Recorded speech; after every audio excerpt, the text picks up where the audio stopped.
সান্দাকফু এসে এই জায়গাটা মিস করবেন না।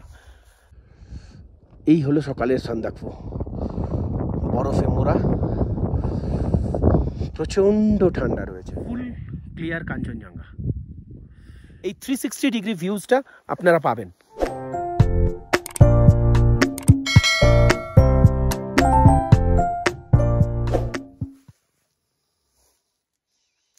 Welcome to best is on road. এক নতুন সকাল, এখন সময় ভোর 4:30। সান্দাকফুতে যদি আপনি গ্রেটার হিমালয়ার ভিউ নিতে চান, সানরাইজ দেখতে চান, তাহলে এই সময় কিন্তু আপনাকে তৈরি হয়ে বেরোতে হবে। মোটামুটি তৈরি, গ্লাভসগুলো পরা বাকি রয়েছে শুধু।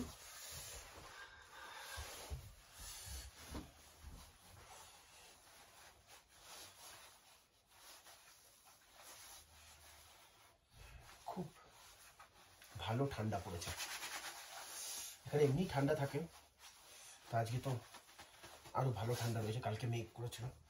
দেখা যাক, চলুন। বেরিয়ে পড়েছি সকাল সকাল গ্রেটার হিমালয়ার ভিউ নিতে।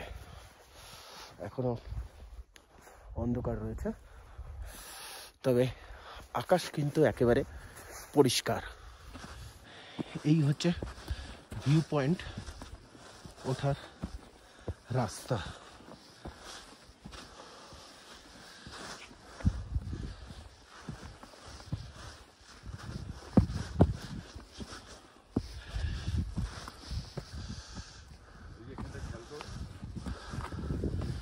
আজ 5:45 সানরাইজ হওয়ার কথা।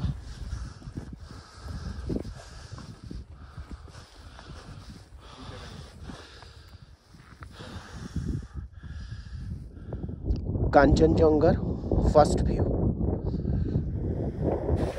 আস্তে আস্তে পরিষ্কার হচ্ছে। স্লিপিং বুদ্ধা, সানরাইজ শুরু হয়েছে।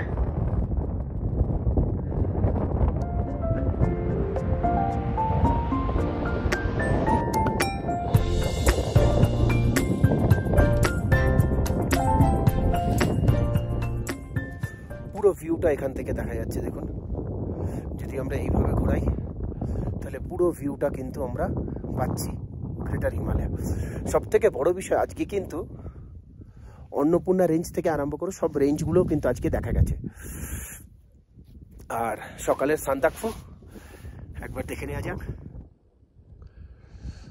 এই হলো সকালের সান্দাকফু, বরফে মোড়া, প্রচণ্ড ঠান্ডা রয়েছে। কালকে আমি আমার হোটেলটা দেখাতে পারিনি, আজকে এখন যাচ্ছি। চলুন গিয়ে হোটেলটা আপনাদের দেখাই। এবার নামার পালা। সকাল 4:30 থেকে এখানে বসে, তবে আজকে যা ছবি পাওয়া গেছে তা এক কথায় অপূর্ব। সূর্য উঠে গেছে পুরো। আমাদের 8টার মধ্যে বেরোতে হবে আজকে। তার কারণ হচ্ছে আজকে এখান থেকে বেরিয়ে তারপর সোজা ফালুট যাওয়া। ফালুটের থেকে আজকেই ব্যাক করে প্ল্যান রয়েছে টুমলিং অবধি যাওয়ার, কিন্তু টুমলিং পৌঁছে গেলে যদি নেমে যেতে পারি তাহলে আজকেই আমরা মানেভঞ্জতে নেমে যাব।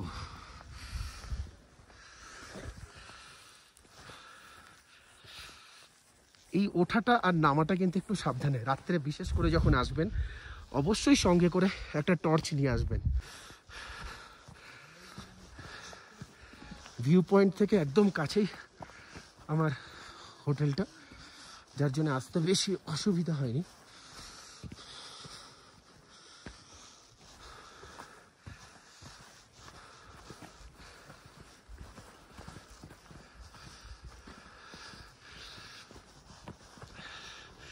এইটা হচ্ছে আমার হোটেল, নমো বুদ্ধা। কালকে আপনাদের রুমগুলো দেখাতে পারিনি, আজকে রুমগুলো দেখাবো। এখানে আসলে পরে আপনারা কিন্তু যদি শেয়ার রুম নেন তাহলেও পেয়ে যাবেন। এখানে যেরকম 500, 800, 1000 টাকার ঘর রয়েছে, ঠিক সেরকম কিন্তু 1800, 2000 সানরাইজ ভিউ পয়েন্ট। বাজেট ফ্রেন্ডলিও আছে, ট্রেকার্স ফ্রেন্ডলিও আছে, আবার যারা একটু ল্যাভিসলি থাকতে চান তাদের জন্য রিসেন্টলি কয়েকটা হোটেল হয়েছে। আমার রুমটা ফার্স্ট ফ্লোরে, এটা হচ্ছে ট্রেকার্স হাট টাইপের। একটা রুমে 3টে বেড, 800 টাকা রুমের ভাড়া। Room view, Indian flag, SSB camp রয়েছে এবং তারপরেই হচ্ছে এখান থেকে বসেও কিন্তু গ্রেটার হিমালয় দেখা যাচ্ছে। বাহ, রুম ভিউটা কিন্তু সুন্দর। পাশানকে ডেকেছি, বলেছে 8টার সময় আসবে, 8টার সময় আসলেই বেরিয়ে যাবো। আমি তৈরি হয়ে রয়েছি, জাস্ট লাগেজগুলো একটু ছড়ানো ছেটানো রয়েছে, লাগেজগুলোকে একটু প্যাক করব, নিচে নামবো। যদি গরম গরম ম্যাগি দিতে পারে একটু ম্যাগি খেয়ে নেবো, কেন কি ম্যাগি ওই স্যুপ টাইপের, সেটা খুব হেল্প করে হাঁটার জন্য। বাইরে প্রচন্ড ঠান্ডা, তার থেকেও বড় বিষয় প্রচন্ড হাওয়া চলছে। আর যতক্ষণ আসছে না মোবাইলটা একটু চার্জ দিয়ে নেব, আর একটা কাজ করব, জানলা দিয়ে বসে গ্রেটার হিমালয়টা দেখব। ঘড়ির কাঁটায় 7:35, একটু তাড়াতাড়ি রওনা দিচ্ছি। পাসাং বললো 8টায় আসবে, ওর সাথে কথা হয়ে গেছে, বললো আস্তে আস্তে এগোতে, আমি এগোতে থাকি এবং পাসাং আমাকে ধরে নেবে। তো শুরু করি। আর যাওয়ার সময় কয়েকটা অবশ্য কথা বলবো, খুব গুরুত্বপূর্ণ কয়েকটা কথা বলবো। তবে যাওয়ার আগে একবার গ্রেটার হিমালয় লাস্ট ভিউটা রুম থেকে নিয়ে নেওয়া যাক। বেরোনোর আগে গ্রেটার হিমালয় একটু দেখে নিলাম, ফালুট থেকে কতটা দেখা যায় সেটাও দেখবো আমরা। চলুন।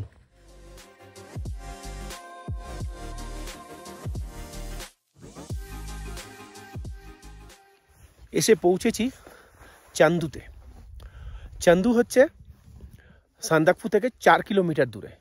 এখান থেকে পুরো ভিউটা 360 ডিগ্রি পাওয়া যায়।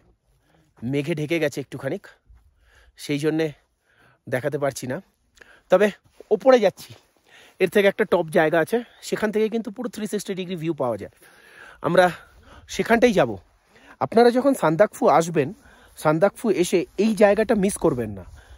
যদি হেঁটে আসেন ট্রেকার্সদের জন্যে, তাহলে আপনারা সকাল সকাল ভিউজ ওখান সান্দাকফু থেকে নিয়ে এখানে চলে আসবেন 360 ডিগ্রি ভিউজ নেওয়ার জন্য। আর যারা গাড়িতে আসেন তারা গাড়ির ড্রাইভারকে বলে রাখবেন 8টা, 8:30টার মধ্যে এখানে চলে আসতে, তাহলে এখানে আসলে পরে এই 360 ডিগ্রি ভিউজটা আপনারা পাবেন। চলুন ওপরে ওঠা যাক, ওপরে উঠে দেখা যাক 360 ডিগ্রি ভিউজ। সকালে যে অন্নপূর্ণা রেঞ্জ থেকে আরম্ভ করে সবগুলো যে দেখা যাচ্ছিল, সব কিন্তু এখন ঢেকে গেছে, অনেকটাই ঢেকে গেছে, কিন্তু কাঞ্চনজঙ্ঘা এখনো দেখা যাচ্ছে।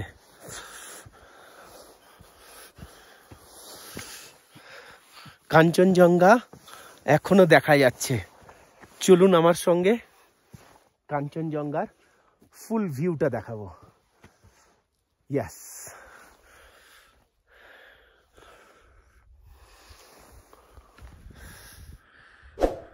গ্রেটার হিমালয়ের সব রেঞ্জগুলো এখানে চলে আসে। আমার আস্তে আস্তে কিন্তু একটু দেরি হয়ে যাওয়াতে পুরোটাই মেঘে ঢেকে গেছে, তবে ফেরার সময় একটা ট্রাই নেব। তবে কাঞ্চনজঙ্ঘাটা দেখুন, ফুল ক্লিয়ার কাঞ্চনজঙ্ঘা।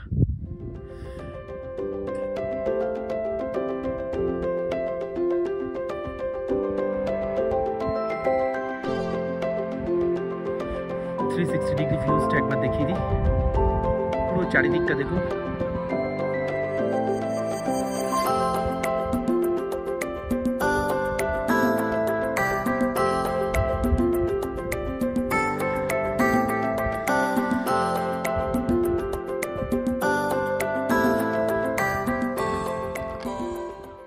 ফালুট কিন্তু আজকে পৌঁছাতেই হবে তাড়াতাড়ি।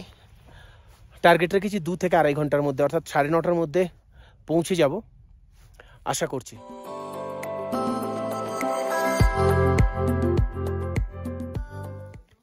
এসে পৌঁছেছি থকুমে, সান্দাকফু থেকে প্রায় 7 কিলোমিটার দূরে।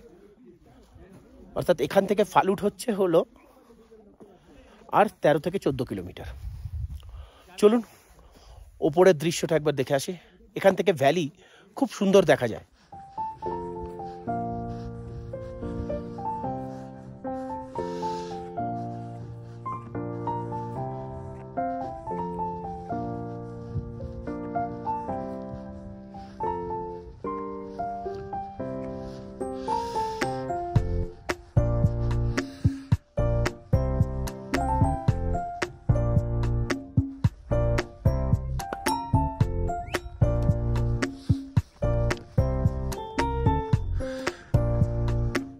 আস্তে আস্তে আমরা ভ্যালির দিকে এগোচ্ছি।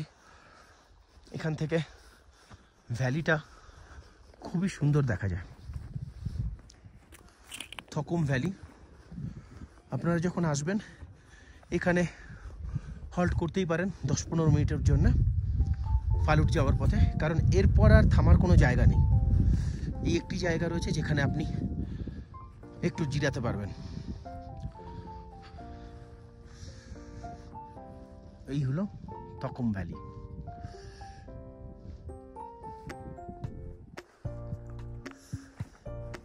একটা ট্রেকার্স হাটও রয়েছে, অনেকে এসে যদি থাকতে চান তারা এখানে কিন্তু থাকতেও পারেন। ছবির মতন লাগছে ট্রেকার্স হাটটা।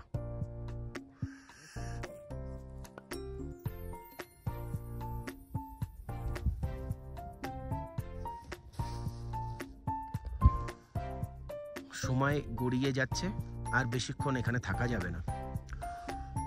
পুরো রেঞ্জটা কিন্তু মেঘে ঢেকে গেছে, না তাও মাঝে মাঝে কয়েকটা রেঞ্জের পিক দেখা যাচ্ছে। চলুন যাওয়া যাক। ফালুট যাওয়ার পথের রাস্তাটা কিন্তু সুন্দর, গ্রিনারি ভর্তি, কিন্তু প্রচণ্ড কষ্টকর। যেটা বলছিলাম, এইভাবে বেঁকে বেঁকে এপাশ থেকে রাস্তা চলে গেছে, সেটা হলো গাড়ির, আর এই রাস্তাটা চলে গেছে ট্রেকার্সদের জন্য। ওই যে আমাদের মালপত্র নিয়ে আমাদের পোর্টার এগিয়ে যাচ্ছে ওপরে। আমরা অনেকটা পিছিয়ে রয়েছি। পাসাং আমাদের আইডেন্টিটি কার্ড নিয়ে গেছে, ওখানে নাম লেখানো হচ্ছে, কারণ কি লাস্ট চেকপোস্ট। প্রত্যেকটা চেকপোস্টে এইভাবে এন্ট্রি করতে হয়েছে, এন্ট্রি করে করে তারপর এগোতে হয়েছে।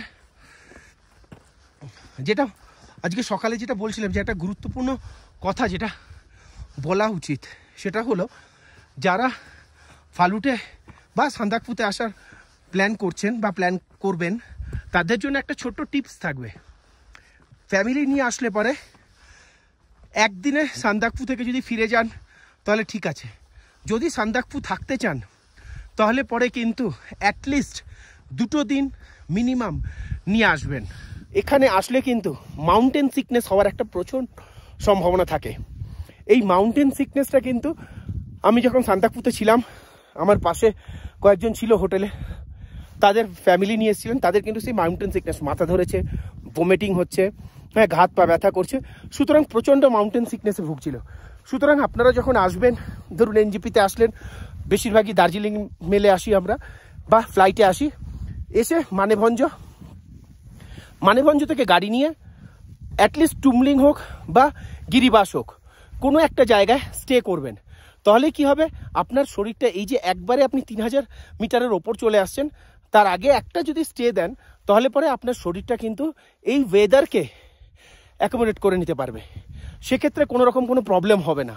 এবং খুব সহজেই আপনি যখন সান্দাকফুতে আসবেন, সকালবেলা, যার জন্যে সান্দাকফুতে আসা, সকালের গ্রেট হিমালয়ান রেঞ্জের ভিউটা নেওয়া, মাউন্ট এভারেস্ট থেকে আরম্ভ করে, মাকালু থেকে আরম্ভ করে, কুম্ভকর্ণ থেকে আরম্ভ করে, স্লিপিং বুদ্ধা থেকে আরম্ভ করে, এই পুরো ভিউগুলো নেওয়া, সেটা কিন্তু সম্ভব হয়। কালার চেঞ্জগুলো দেখা যায়। কিন্তু যদি আপনি একবারেই মানেভঞ্জ থেকে সোজা চলে আসলেন সান্দাকফু, এবং সান্দাকফুতে এসে স্টে করলেন, রাত্রির বেলা আসার সঙ্গে সঙ্গেই কিন্তু ঠান্ডা লাগবে, এবং এই মাউন্টেন সিকনেসটা হওয়ার প্রবল সম্ভাবনা থাকে। সুতরাং ফ্যামিলি নিয়ে যখন আসবেন, তখন এই জিনিসটাকে কিন্তু একটু মাথায় রাখবেন। সকালে বলেছিলাম একটা ছোট্ট টিপস দেবো, একটা গুরুত্বপূর্ণ কথা বলবো, এটাই হচ্ছে সেই গুরুত্বপূর্ণ কথা। চলুন আমরা এগিয়ে যাও। কথা বলতে বলতে অনেকটা এগিয়ে এসেছি। সামনে এখন ওই ওপরে উঠবো, তারপরে আবার স্লোপ, তারপরে আবার ওঠা, আবার নামা, অনেকটাই ওঠানামা রয়েছে। ওঠানামা করতে করতে এগিয়ে যাব। আমাদের পোর্টার কিন্তু অনেকক্ষণ আগে বেরিয়ে গেছে।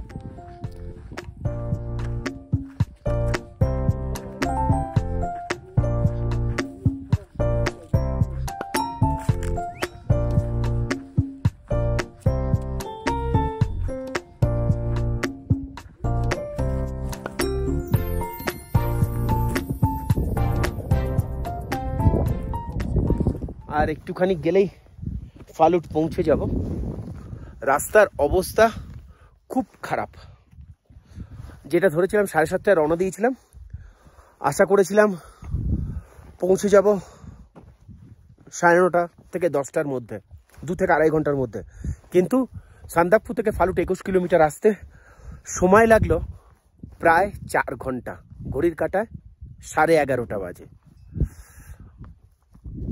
এই হচ্ছে ফালুটের একটা ছোট, আমরা যে রাস্তা পার করে করে এসেছি, এখনো মেঘ রয়েছে এখানে। পাহাড়ে এই একটাই মজা, মেঘ আর রৌদ্রের খেলা।